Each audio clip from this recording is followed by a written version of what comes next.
Γεια σου, είμαι ο Βασίλης και αυτό είναι ένα δωρεάν βίντεο από το κανάλι μου στο YouTube. Στο βίντεο αυτό θα σου δείξω κάτι το οποίο θα σου φανεί πάρα πολύ χρήσιμο αν είσαι πράκτορας στη CIA ή αν απλώς θέλεις να στείλεις ένα εμπιστευτικό μήνυμα. Πρόσεξε, άλλο πράγμα η εμπιστευτικότητα, άλλο πράγμα η ασφάλεια. Η εμπιστευτικότητα έχει να κάνει με το ότι θέλεις να σιγουρευτείς όσο περισσότερο γίνεται ότι το μήνυμα αυτό θα το ανοίξει αυτός που θέλεις να το ανοίξει ή αυτή που θέλεις να το ανοίξει και όχι κάποιος άλλος. Η ασφάλεια είναι κάτι διαφορετικό, θα πω περισσότερα πράγματα προς το τέλος αυτού του βίντεο. Αυτό που θα δείξω γίνεται στο Gmail, δεν ξέρω αν γίνεται σε κάποια άλλα email, εγώ με το Gmail το έχω βρει και θα σας δείξω πώς ακριβώς λειτουργεί. Μάλιστα υπάρχει δυνατότητα, όπως θα δούμε, να μπορείς να πεις ότι το email αυτό θέλω να σταματήσει να είναι προσβάσιμο σε αυτό που το έστειλα μετά από μια μέρα, μια εβδομάδα ή όποτε θέλω εγώ. Υπάρχει και αυτή η δυνατότητα, σαν το Mission Impossible που αυτοκαταστρέφεται το email, κάπως έτσι λειτουργεί. Και υπάρχει και ακόμα κάτι το οποίο είναι πολύ σημαντικό. Πάμε να το δούμε στην πράξη όλα αυτά, να μην τα λέω θεωρητικά. Εδώ λοιπόν έχω το Gmail μου ανοιχτό σε ένα λογαριασμό που έχω φτιάξει σχετικό και πάω να ξεκινήσω να φτιάξω ένα καινούργιο email. Μέχρι εδώ δεν έχει διαφορά. Επιλέγω το που θα το στείλω. OK, ας βάλω ένα θέμα. Ας το πούμε λοιπόν επικίνδυνες αποστολές και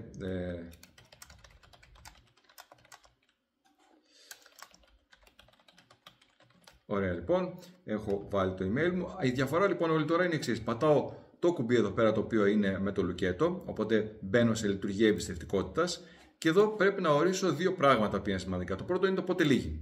Βλέπω εδώ πέρα δηλαδή ότι υπάρχει πάντα ημερομηνία λήξης, δεν μπορώ να μην έχω ημερομηνία λήξης, δεν μπορώ να βάλω ό,τι θέλω εγώ, είναι συγκεκριμένες επιλογές, αλλά μπορώ να το κόψω όποτε θέλω, θα το δούμε σε λίγο πώς μπορεί να γίνει αυτό. Θα πάρω λοιπόν ότι λύγει σε μια μέρα.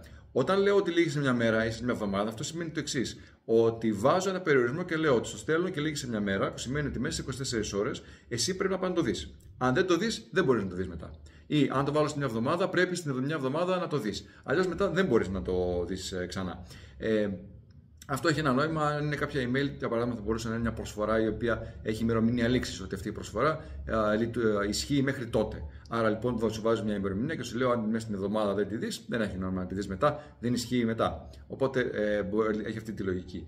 Επίσης, αυτό εδώ πέρα που είναι πολύ βολικό και πολύ σημαντικό είναι να ζητήσω να πάει κωδικός πρόσβασης με SMS. Δηλαδή να πρέπει να βάλει ένα κωδικό πρόσβαση το οποίο θα του έρθει σε SMS σε κινητό τηλέφωνο που θα του δώσω. Πατάω λοιπόν αποθήκευση και εδώ πέρα έχει κάποια πράγματα που είναι σημαντικά, θα τα πούμε προς το τέλος για την ασφάλεια του email.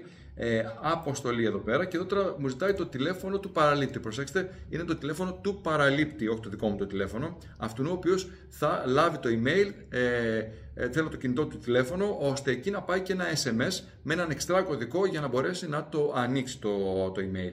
Οπότε με αυτόν τον τρόπο σιγουρεύομαι ότι για να έχει πρόσβαση στο email του, για να έχει πρόσβαση στο τηλέφωνο του, μάλλον είναι ο συγκεκριμένος άνθρωπος για τον οποίο θέλω να στείλω το email.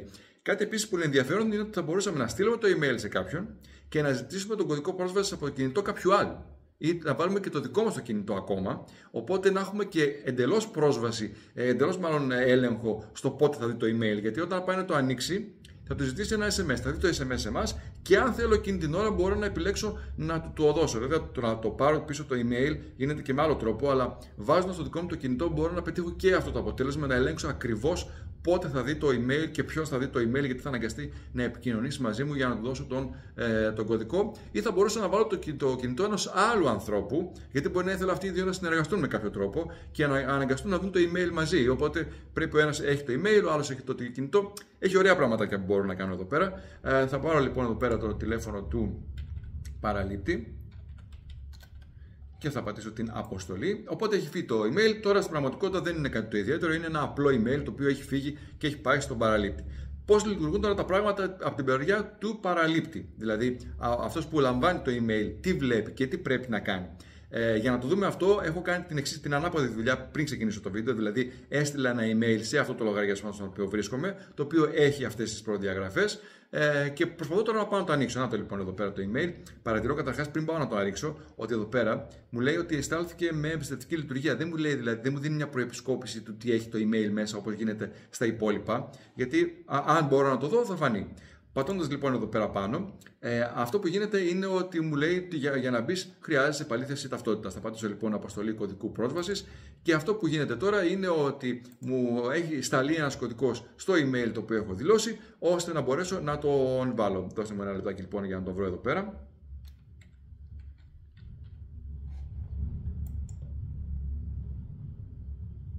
Ωραία, λοιπόν. Έβαλα λοιπόν τον κωδικό. Αυτός ο κωδικός μου ήρθε μέσω του κινητού μου τηλεφώνου. Οπότε τώρα έχω πρόσβαση στο email και μπορώ να το δω. Μάλιστα, αν κλείσω το email και πάω να το ανοίξω πάλι, βλέπω εδώ πέρα ότι πλέον έχω πρόσβαση. Δηλαδή την πρώτη φορά συμβαίνει αυτό, δεν συμβαίνει πάντα.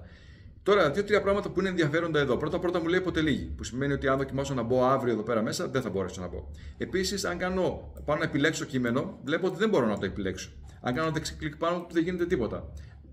Δεν υπάρχουν εδώ πέρα οι επιλογές για να κάνω προώθηση στο email, να το εκτυπώσω το email. Δηλαδή, προσπαθεί να με περιορίσει όσο γίνεται στο να μπορέσω να το διαδώσω παρακάτω το email και δεν μου δίνει τις δυνατότητες που έχουν τα άλλα email. Είναι να το δω και τελείωσε. Αυτό δεν μου δίνει άλλες δυνατότητες εδώ πέρα. Οπότε αυτό είναι επίσης ένα σημαντικό πράγμα.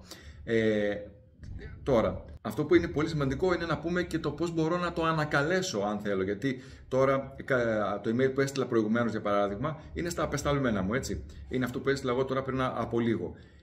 Αυτό το email λοιπόν έχω τη δυνατότητα να το ανακαλέσω, όχι αναγκαστικά μέσα σε μια μέρα που έχω ορίσει θα ανακληθεί, αλλά να πάω να το βρω στα απεσταλμένα, όπως το έχω κάνει εδώ πέρα. Ένα κλικ λοιπόν εδώ και να πω κατάργηση πρόσβασης.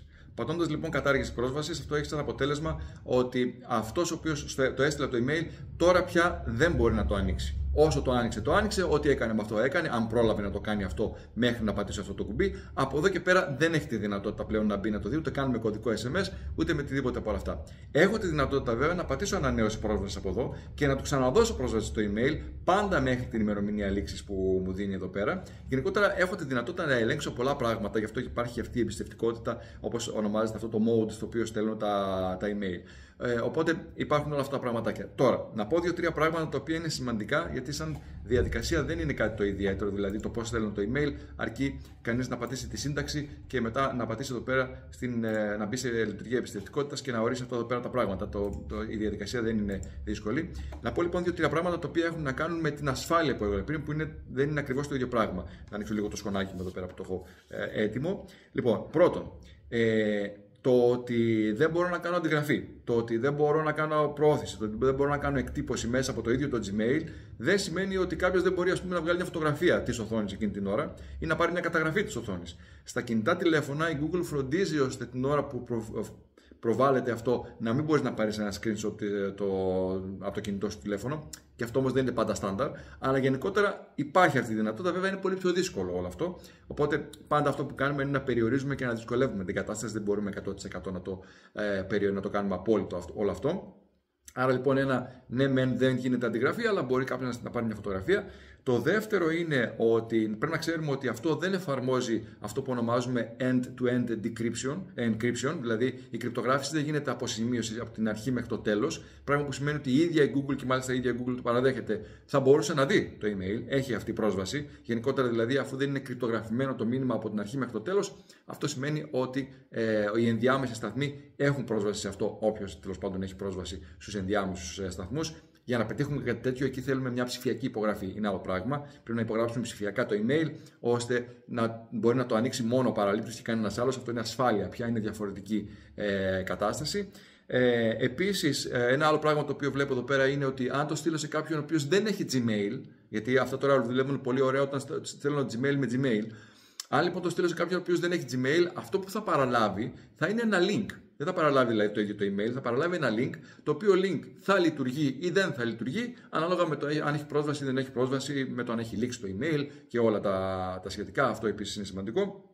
Και φυσικά αυτό δηλαδή είναι ένα εργαλείο εμπιστευτικότητας, σημαντικό εργαλείο εμπιστευτικότητας, μας δίνει πολλά πράγματα. Δεν είναι το απόλυτο εργαλείο εμπιστευτικότητας, αλλά στην πραγματικότητα για τις περισσότερες δουλειές που θέλουμε να κάνουμε και το επίπεδο ασφάλειας που μπορεί να θέλουμε, μάλλον εμπιστευτικότητας που μπορεί να θέλουμε, μπορεί να κάνει τη δουλειά του, γιατί με αυτόν τον τρόπο μπορούμε να σιγουρευτούμε ότι αυτός που το στέλνουμε το email, αυτός είναι που θα το ανοίξει και πότε θα το ανοίξει και μέχρι πότε θα μπορεί να το ανοίξει. Είναι πολύ ωραία πραγματάκια όλα αυτά μέσα από την εμπιστευτικότητα του Gmail.